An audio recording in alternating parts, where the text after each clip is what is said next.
It is Tuesday, November 18th, 2025. I will call the city council meeting to order. Clerk Everett, will you please call the roll?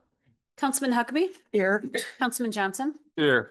Councilman Lesko here. Here. Councilman Schultz. Here. President Jekyll. Here. Thank you. Item 3, I would invite everybody willing to stand for the Pledge of Allegiance, please. Pledge of Allegiance to the flag of the United States of America. And to the republic it stands, one nation, under God, indivisible, with liberty and justice for all.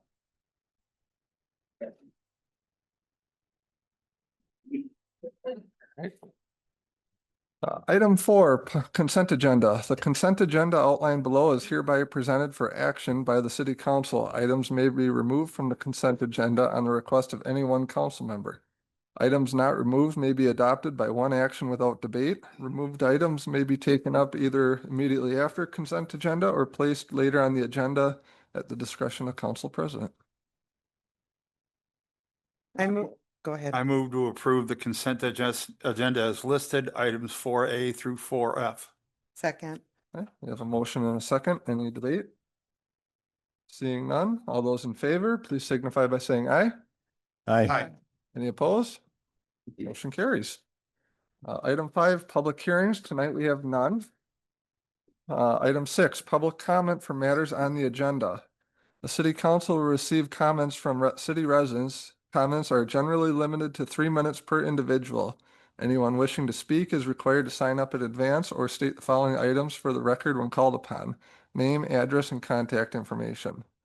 If anyone on the Zoom wishes to speak during the public comment period, please raise your virtual hand through the Zoom chat box. Excuse me. Please raise your virtual hand as the chat box is not monitored and the meeting, those on the meeting must remain muted unless recognized to speak. Tonight we had a few people signed up, so we'll start with them. First, we have David Frigo.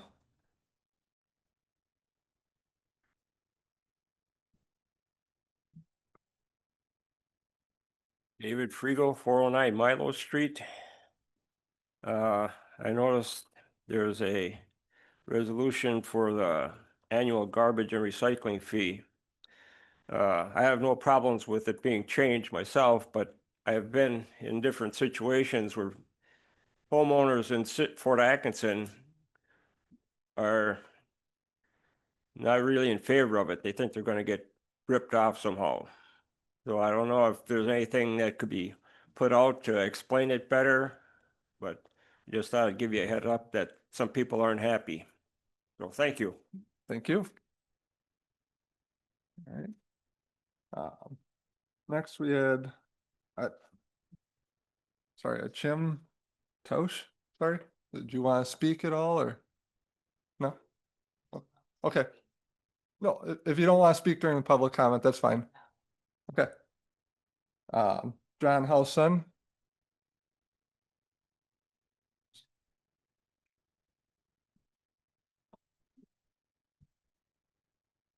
Good evening, John. House 104 Jefferson Street, Fort Atkinson. Bruce, I want to get a hold of that diet that you've got, okay? I was going through the agenda tonight in the package, and I just got a whole bunch of questions here. And I would like to ask the council to waylay approving this budget until we have a meeting so that people can actually ask questions and get an answer from the supervisors and the manager and other people involved. But I made a list of stuff that I want to throw at you guys, because on page 36, who negotiates the contract between the fire department and the police department? That's stated. Page 53, there's a conservation and development fee, $270,000. What does that go for? Page 63, weed control, $90,000. What gets done with that? Line 713, Nuisance, $2,000. What's that all about? Okay. On page 80, employee appreciation. What does that mean? Do we take everybody out for lunch or donuts or something? Be nice to know what that is. That was $3,000. Page 94. Gee, I can't even read my own handwriting. Oh, there was a salary here that was $83,000 and it was going up to 118. That's quite a substantial increase. Page 107, we have tree root damage to sidewalks dumped onto the landowners. That's usually in the older homes where first buyers usually buy. So they buy a nice house first time and all of a sudden they get hit with a astronomical bill. We've got a $60,000 fees for the Koshkonong Estates. I'm assuming that's for those soil borings and things. I can only just assume that. Page 156, there's a Zodiac boat purchase. Can I ask why we need a Zodiac boat? I see they want to replace a leaking 14-footer. How often do they use it? I see them, I'm done. Yep, All right, thank you. thank you. Last person signed up is Adam Thompson.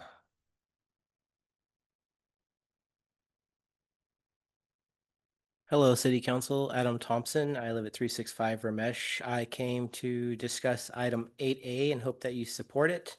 It seems like it's removing waste collection from the tax levy and moving it to a separate fee that's going to be given to residents. This is going to help businesses. It's a little bit more business friendly and fair because businesses right now are part of their tax participation in the levy as they are in part paying for this residential trash collection. So we'll move the fee of residential waste collection into charging the actual residents instead of our businesses. This might encourage more businesses to move into Fort Atkinson. Also, by making it the fee oriented towards the individual consumer, if like costs do increase due to inflation, that's not going to eat up a larger percentage of the city's tax levy budget. And because the citizen can say no or go with somebody else, it keeps it at competitive pricing as well. So I think this is a good thing. Citizens are going to see, a bill for waste collection, which is kind of like, oh my God, now I'm being charged extra. But I think ultimately it's better for them and they're not participating that money's now into our tax levy. All right, that's all I had. Thanks. Thank you. This would be a time for anyone on Zoom wishing to speak. Second call for anyone on Zoom. We'll close public comment. Item 7, petitions, requests, and communications. 7A is a recognition of Marcus Tausch, City Manager Hausman. Thank you.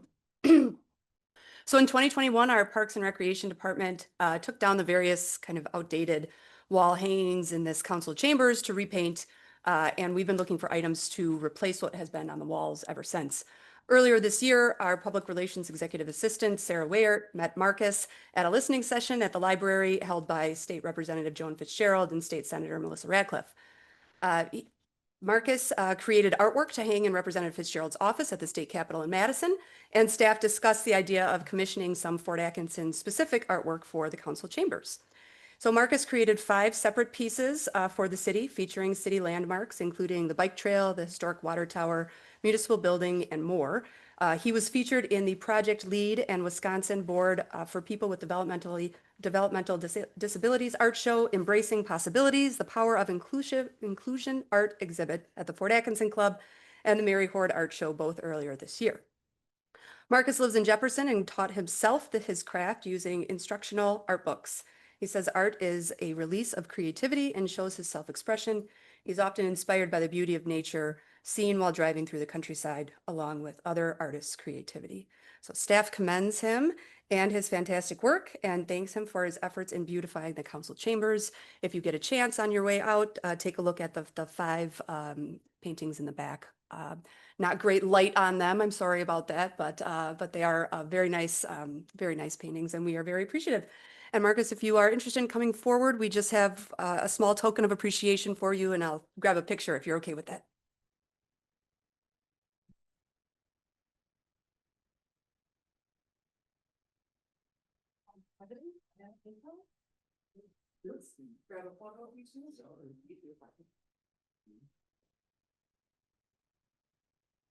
Thank you.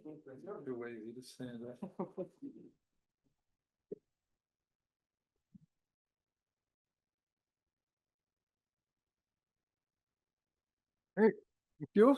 Moving on to item 8, resolutions and ordinances. 8A is review and possible action relating to a resolution approving the annual garbage and recycling fee for properties and customers receiving the service to be placed on the property tax bill in the city of Fort Atkinson, Jefferson County, Wisconsin. Manager Hausman. Yes, thank you. So the first resolution on the agenda tonight, after this resolution, I'll go ahead and do the budget presentation. But this resolution is on here first. On August 5th, the council approved a proposal from John's John's Disposal for curbside garbage and recycling collection services starting on January 1, 2026. That is a 5-year contract. And the initial cost of the contract is for $19.25 per unit per month. So we have an estimated about 3,959. That number's changed a little bit over the last couple of weeks, but that was our estimate, which equates to about $914,000 per year for this contract, or $231 per unit per year. So the city does have a limited property tax. Our property tax increases are limited through net new construction, and that 3.5% increase in addition to the cost of the contract is more than the levy can typically bear. It also, it is more equitable to have homeowners, property owners pay for the services that they're receiving versus having all of our businesses and industrial properties paying through the tax levy for this service that is received by residences and some small scale commercial businesses. So the Finance Committee did review this matter at their meeting on September 9th and recommended that the City Council adopt the attached resolution establishing the garbage and recycling fee as a special charge on the property tax bill. The special charge would be on the 2025 property tax bill payable in 2026 for services to be rendered in 2026. So if the council does remove this from the tax levy, then the city is required to reduce property taxes by the amount equivalent to garbage collection fees from the 2013 levy, which is about $506,000. Several adjustments to the property tax levy, including the closure of TID 8, are taking place within the 2026 budget. The net result, as I will present in a little bit, is a reduction in the property tax levy by just under 4%. So the staff does recommend that the City Council adopt this resolution approving the annual garbage and recycling fee for properties and customers receiving the service to be placed on property tax bill in the city of Fort Atkinson. And I'd be happy to answer any questions from the council on this. Yeah, I have one question. Why was the 2013 or 2014 budget used as a benchmark for how much the tax levy would be reduced? That is required by state statutes. Okay. So that's any service that is on, there's a very small list of services that can be transferred from the levy to a special charge. Garbage collection is one of those, and then it requires a reduction in the property tax levy. I was just curious why not 2018, or is it? That's when the law took effect. Oh, The okay. levy limit law took effect in 2013. Okay, thank you. I just want to mention that in my 8 years as a councilman, I've always been impressed with the diligence that our city and its administration deal with keeping costs down. Nobody wants to pay more money. This is unfortunately going to do that, but nobody would want to not have garbage service. You want things to be sure that you've got fire protection, police protection, that the sewer system works. You want garbage collecting too. If that costs a little bit more, I'm pleased to tell you that I believe the city did its best and found us the best deal we could have versus going without. Well done, city manager. One more question. You mentioned this would be like a separate line item on the tax bill. It wouldn't be like a quarterly or bi-monthly charge? Correct. It will be, yes, it will be on each tax bill for those receiving the service.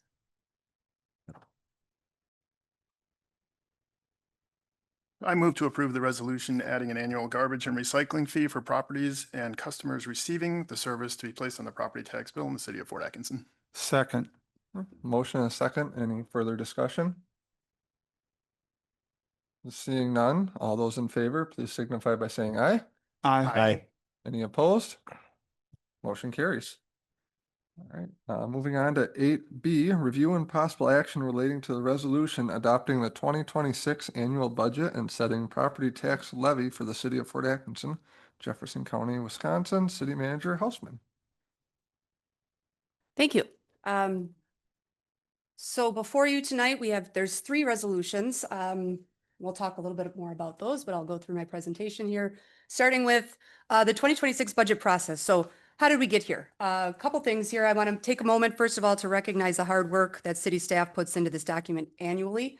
You can see this process starts in July, which means that it has lasted 5 months. So 5 months out of each year, we are working on this document for the next year.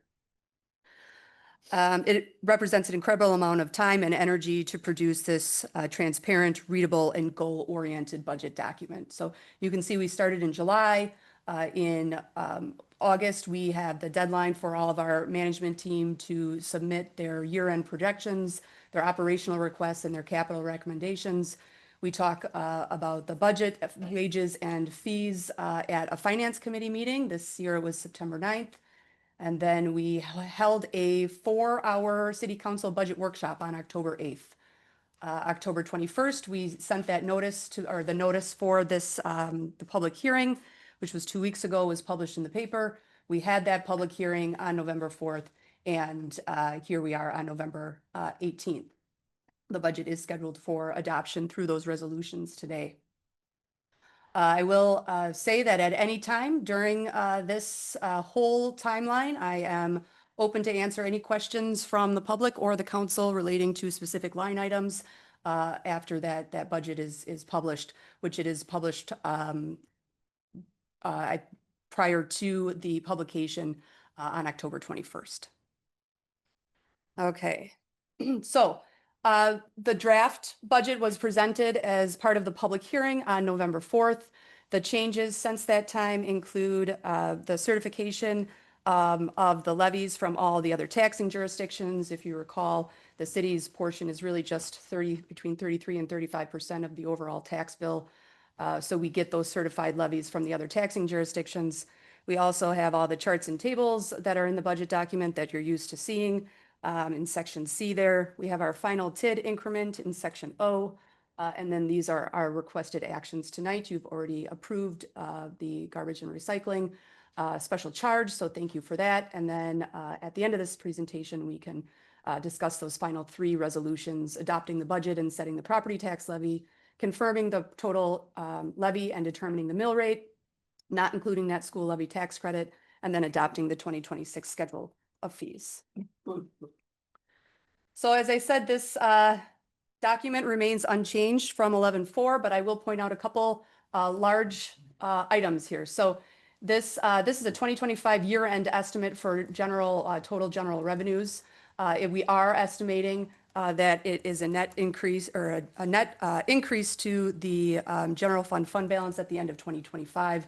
A lot of that is due to these public charges for service, which we'll talk more about when we do the year-end presentation in March or April. But that is some of our tax increment districts that are planning to close in 26, repaying the general fund for costs associated with those TIDs. So more on that later, but it's a big number, so I wanted to point it out.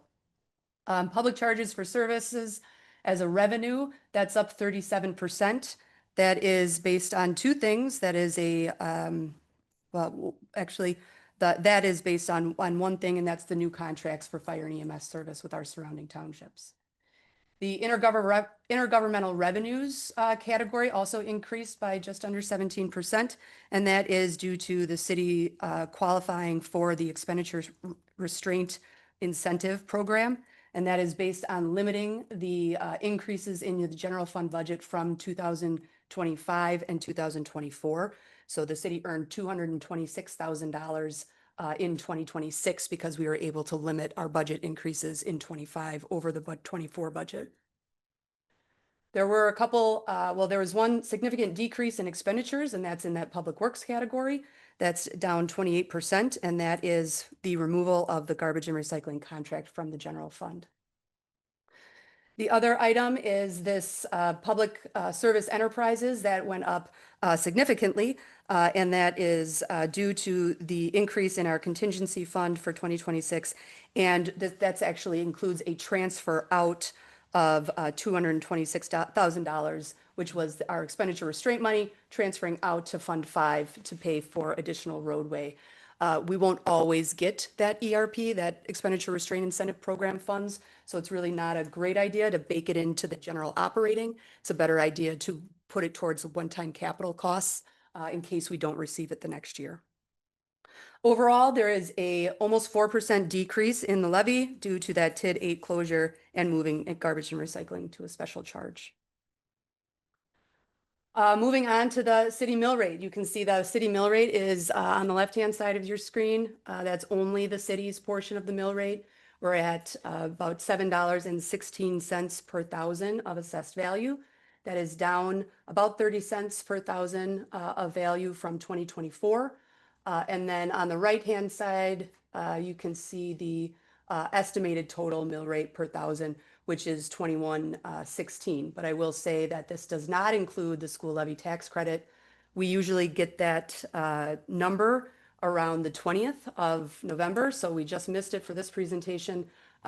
That can reduce the overall mill rate by up to $2.15. So that was what the reduction was last year, which is why this number from 24 is $19 per thousand.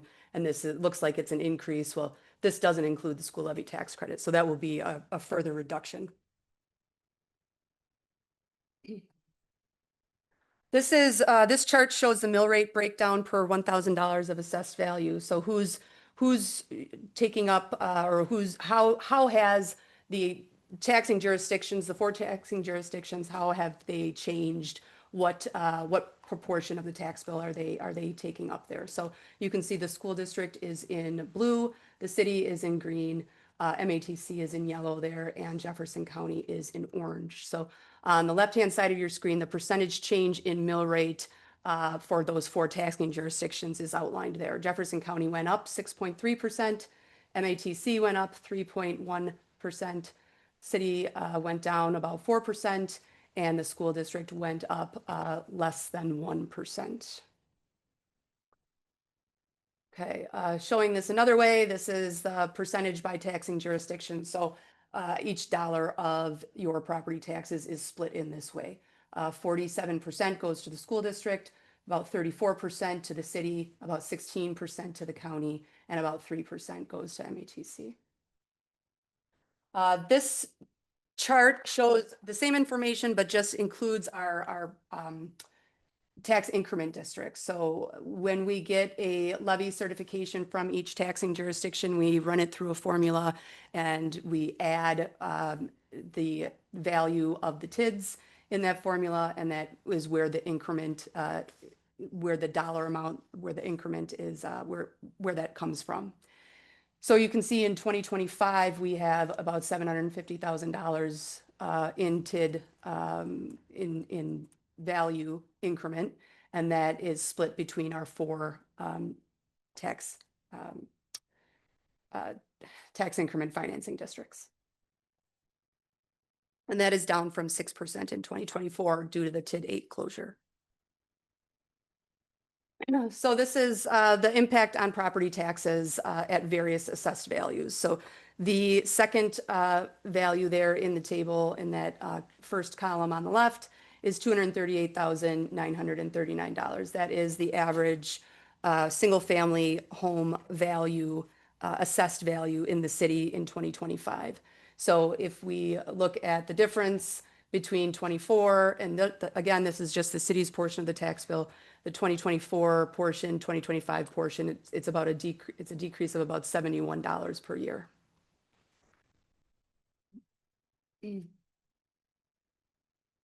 So this is an estimate of the decrease in the total tax bill at different values in the city. And again, that 238 number is the average assessed property value. And so we can expect it's very, very close from last year when you add in all the other taxing jurisdictions. It's about a $5 increase, or excuse me, decrease. And again, this does not include the school levy tax credit. This slide assumes a school levy tax credit of $2.15 per thousand and then compares it against last year's school levy tax credit, which is why this isn't significantly more. So these are numbers without school district or without that school levy tax credit. These are numbers with. This was the school levy tax credit in 24. And we're assuming $2.15 per thousand of value, which is the same as 24. So that again just leaves us at right around the same, just a very slight decrease in property taxes overall for the 2025 property tax bill. I like to provide this slide for everyone to really clue people in on what is included on the tax bill versus what's not. So we talk a lot about the budget and all the information in the budget, but what is included on the tax bill: assessed value, average assessment ratio, total payment due, special charge for garbage and recycling. Those things are included on the tax bill, but what's not, and what can create confusion, is the prior year assessed value of the property is not on your tax bill. So if your taxes maybe went up, but you were expecting them to go down, the assessed value from last year is not on there. So that might be a reason why the property tax bill would have gone up. Mill rates for each taxing jurisdiction and the change. So that's not on the tax bill. The total levy from each taxing jurisdiction and that change, that's not on the tax bill either. So those are things that we talk about in this presentation and when we look at the budget process, but those are not things that the general property taxpayer gets to see on their tax bill. The dollar amount or percentage allocated to TIDS is not included, nor is the dollar amount or percentage allocated to private school voucher programs. So those things aren't shown on the property tax bill, but they all go into property taxes. The next couple slides are things that are particular kind of changes or adjustments for this budget that I want to touch on. Again, we've talked a lot about garbage and recycling. This is the same service with John's, meaning it's weekly garbage collection and every other week recycling collection. It is a more robust bulk collection program. So I think our residents will be very pleased with the bulk program. It does include an amount of tires annually as well. Excuse me, which previous bulk contracts did not include. It will be 3-day-a-week collection. So Monday, Tuesdays, and Thursdays. And we do anticipate better customer service and reduced reliance on city staff as a liaison between Jones, which is a local company based out of Whitewater, and our residents. So again, that new service is to begin on 1/1/26. The new carts will be delivered the last 2 to 3 weeks of December. GFL will pick up the old carts after the last pickup in December. We have done quite a bit of public relations and information and press releases for this change. We set up a website, refuse@fortatkinsonwi.gov.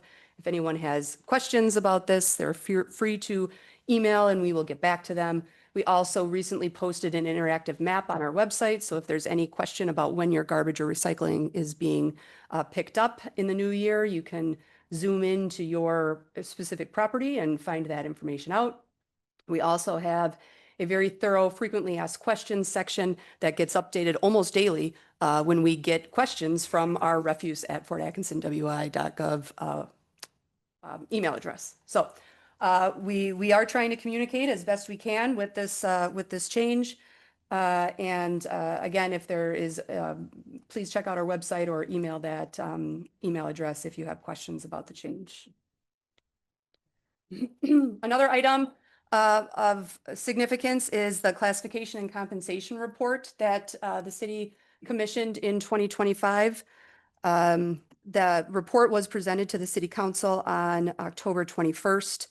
The chart on the left shows a comparison between private sector wage growth in Jefferson County from 2025 to 2015 to 2024 in light blue, and then the city of Fort Atkinson's wage growth year over year in dark blue. So over the last 10 years, the city's wages grew about 20%, while the private sector wages grew more than 40%. So our class and comp study confirmed that the city's three-step pay plan and annual cost of living adjustments have not kept up with the market.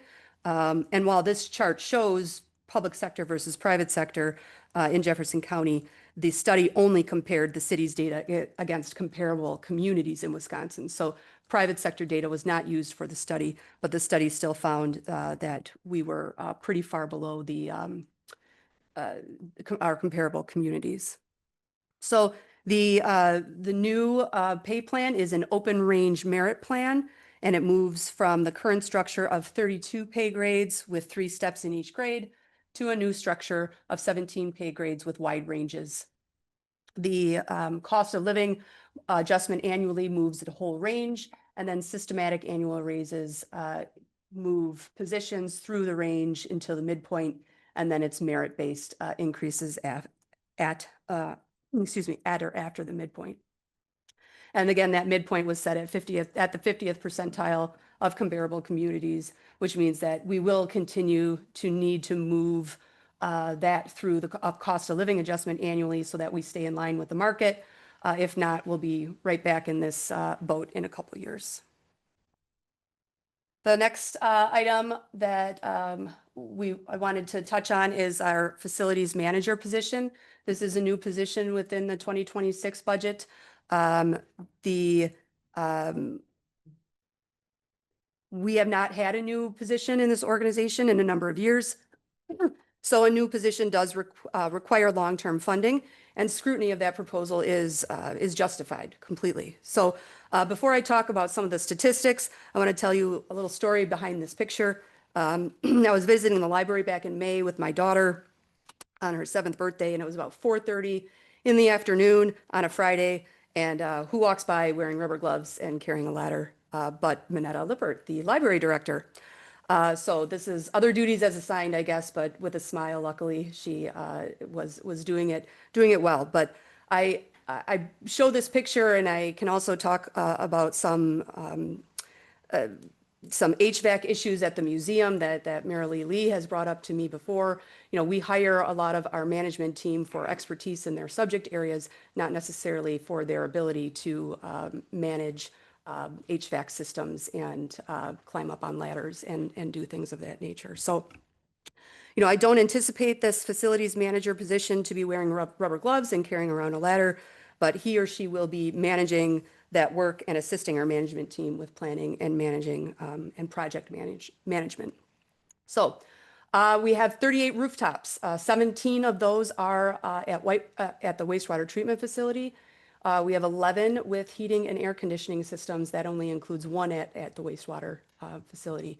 There are other buildings at wastewater with heating and cooling, but we just lumped them together as one there.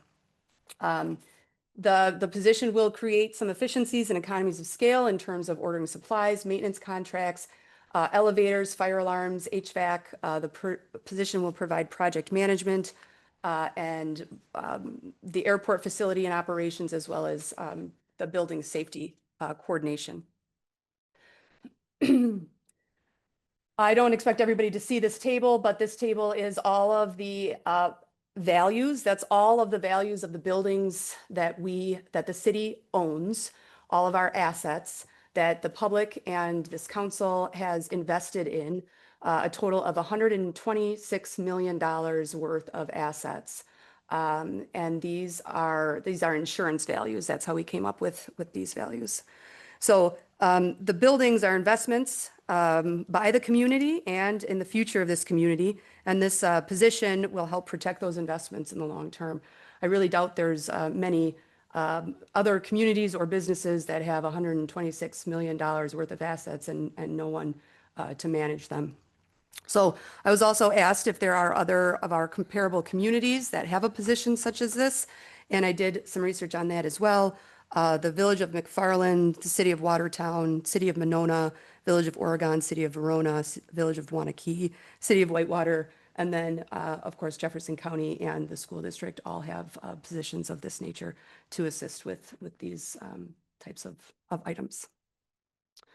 So moving on to recommended actions, the council took care of the top one already, so there are 3 resolutions on the agenda tonight that staff does recommend approval of, and those are the resolutions adopting the 2026 budget and setting the property tax levy, the resolution confirming the total tax levy, and determining the mill rate, not including that school levy tax credit yet, and the resolution adopting the 2026 schedule of fees for the city.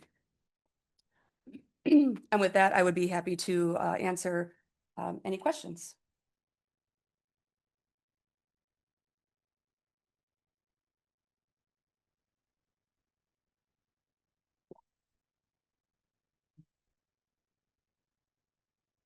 A lot of info to go through.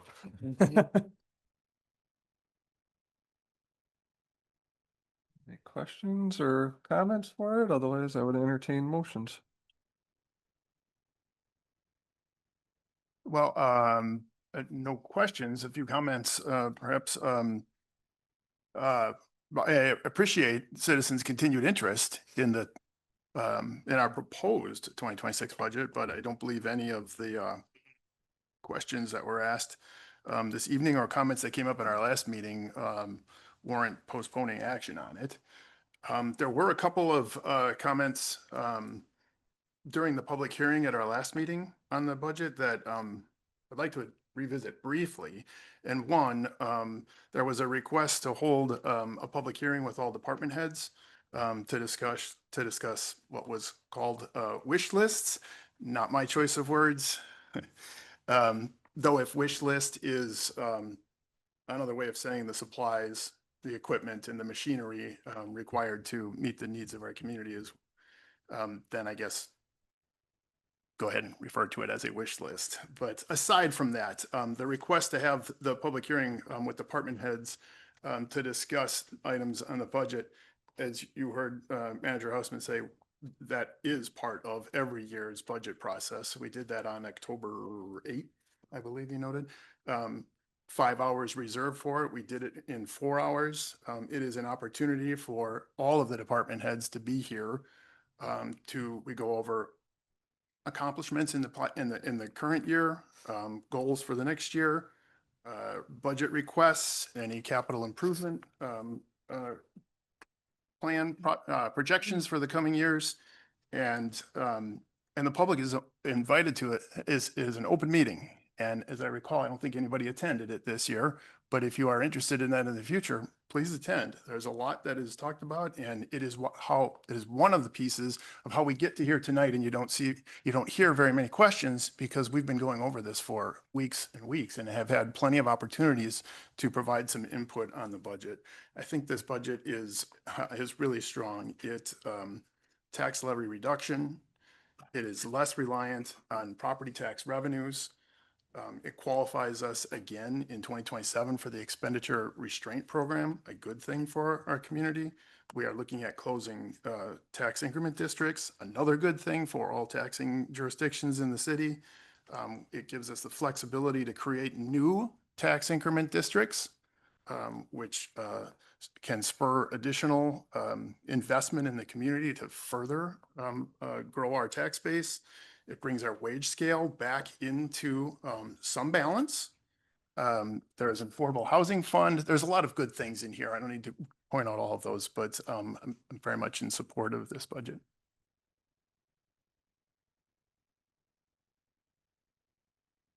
I do have a minor amendment I'd like to make. I move to amend the 2026 annual budget by striking the new full-time building and facilities manager position in the Department of Building and Neighborhood Services with directions to staff to return in 2027 with a phased-in or alternate plan utilizing shared services contractors and/or part-time position. Second. We have a motion and a second. Any discussion? Lots of discussion, if I can. Well, the reason I'm putting this out there is, we're asking our residents, yes, we have a reduction in our levy, but with the Wage and Compensation Act and adding another full-time permanent ongoing position, I think that's a lot to ask in a year. When this role was first presented with an overview of the responsibilities for this position, I could see where it's going to be a very valuable position to ensure the longevity and condition of the city facilities. But as I was digging into this and asked for more information specifically, who's been historically responsible for these tasks, it became clear to me that the facility maintenance does not seem to have a scheduled or prioritized unified system of planned maintenance. It's kind of been more, at least this is my perception, of a reactive instead of a proactive system, which I know this new position would absolutely get us to be more proactive, which would be a very good thing. But I'd like to see the staff take the next year to come up with a standard workflow and plan maintenance schedules that can be applied to the respective facilities, concentrating on how efficiencies can be implemented using our existing department managers with delegation and staff. If the budget is approved tonight, like I said, the implementation of the classification and compensation adjustments will go into effect in 2026. Adding this new and permanent manager in the same year is implementing those changes, which are well-deserved and I am in full support of. Feels like I said, asking a bit too much of our residents in a single year. We're in a good position to wait on this, as a lot of our facilities have undergone major repairs already or are newly constructed. I'm not feeling the urgency on this position, and I look forward to hearing from my fellow council members.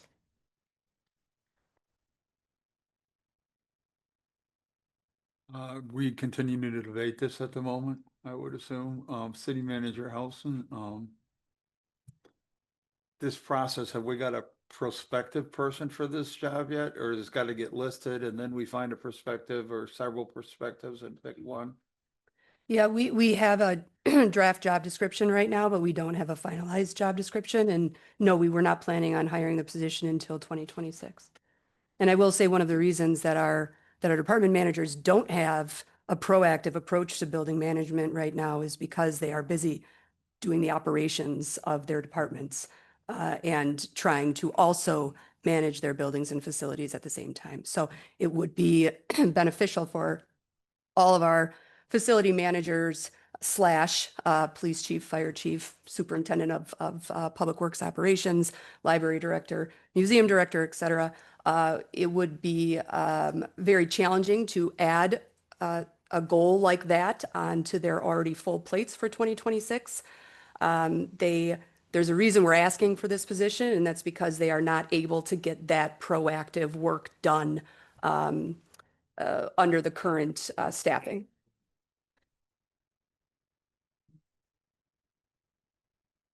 I saw the numbers, jotted a few down as you were going through your presentation, Manager Hausman, 38 rooftops with 11 HVAC systems and in total $126 million in building assets, if I heard that right. I think that this is a position that is well justified.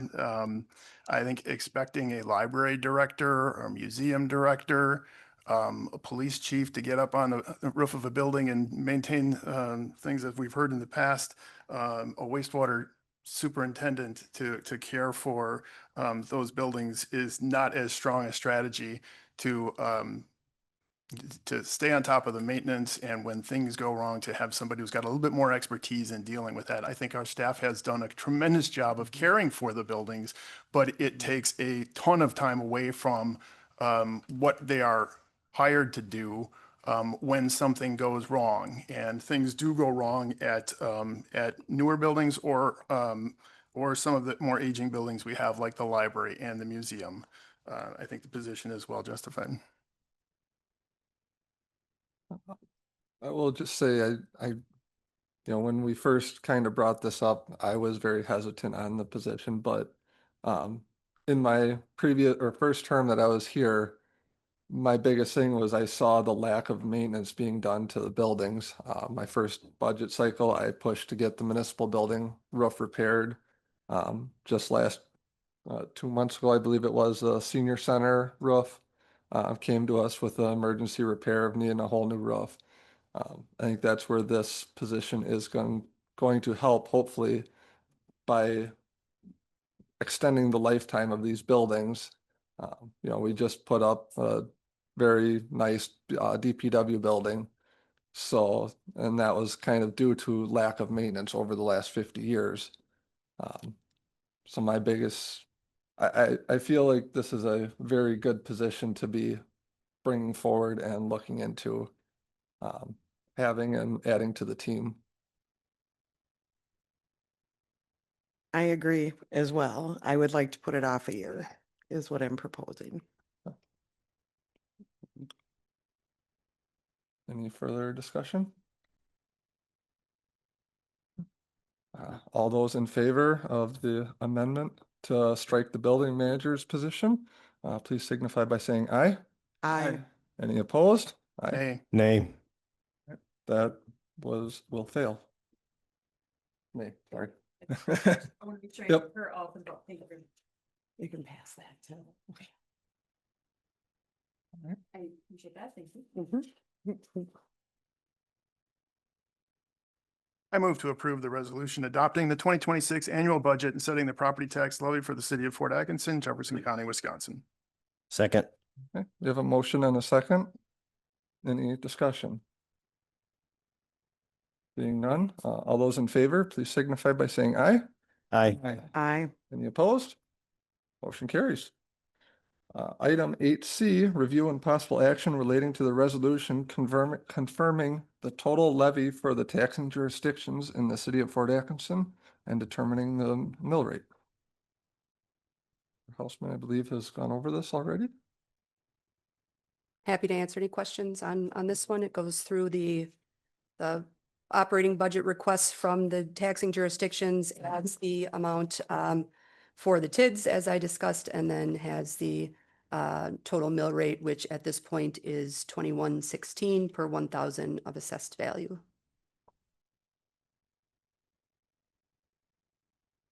I move to approve the resolution confirming the total levy for taxing jurisdictions in the city of Fort Atkinson and determining the mill rate. Second.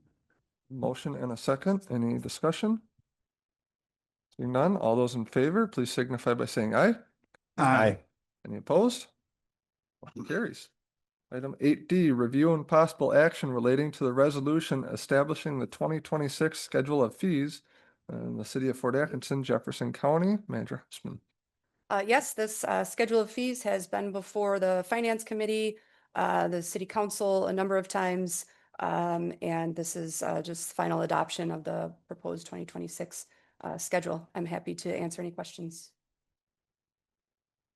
If I recall right, there wasn't any major changes, just a couple small additions. There were some additions in Parks and Rec replacement costs, replacement fees for some of the chairs and tables if we rent them out and they get broken and then we get them back and have to replace them. A few things of that nature. There were a couple increases in building inspection fees. But no, there's no major increases here. I move to approve the resolution establishing the 2026 schedule of fees for the city of Fort Atkinson, Jefferson County. Second. We have a motion and a second. Any further discussion? Seeing none, all those in favor, please signify by saying aye. I, Opposed? Motion carries. All right, done with that. On to item 9, reports of officers, boards, and committees. 9A is managers of report. Thank you.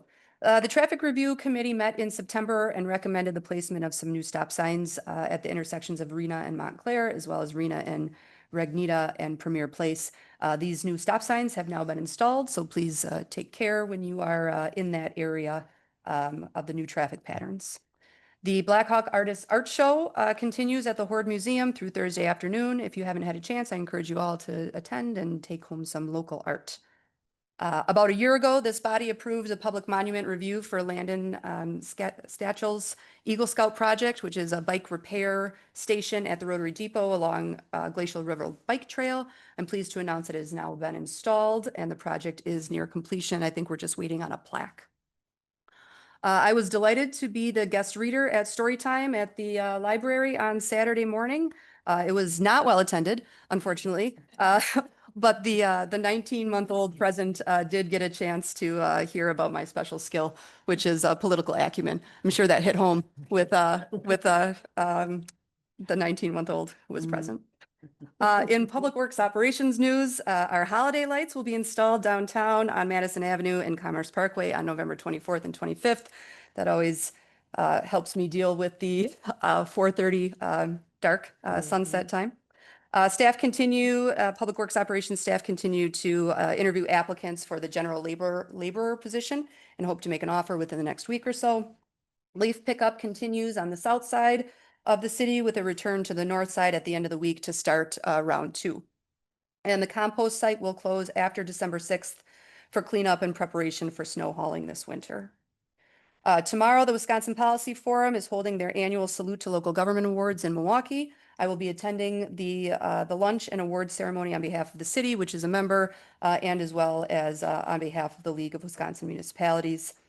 On Thursday, I will attend a Thrive ED education session relating to the hidden risks of AI. From there, I will be heading to Green Lake for the Wisconsin City County Management Association's Women's Leadership Conference. Sessions in that conference include communication, navigating difficult situations, a case study on fraud, and cybersecurity.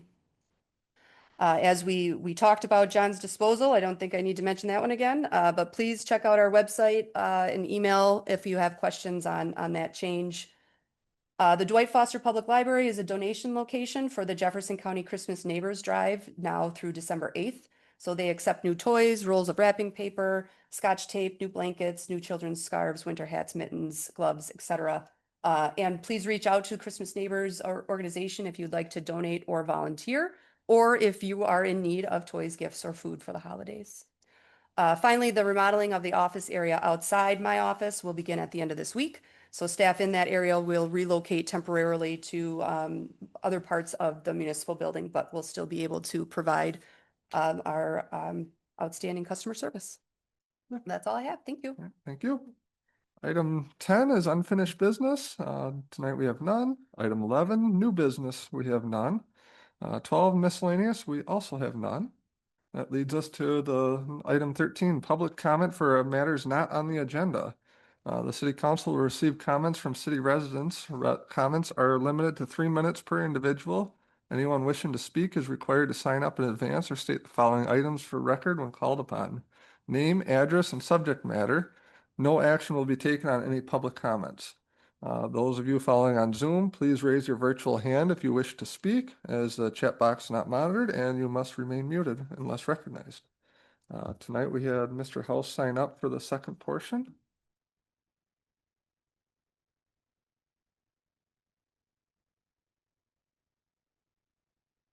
John House, 104 Jefferson Street in Fort.